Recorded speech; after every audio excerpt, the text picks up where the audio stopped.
Use the verb to march when you are speaking to your child in a moment when you are going towards something. For example, vamos a marchar hacia el auto, vamos a marchar hacia la puerta, vamos a marchar hacia la cama, vamos a marchar hacia el baño. It's a very fun way how to interact with your child doing some action.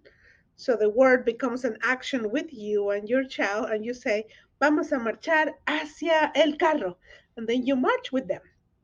That way, the action itself, when you are doing it, is going to reinforce the meaning and it's going to understand the whole thing in context.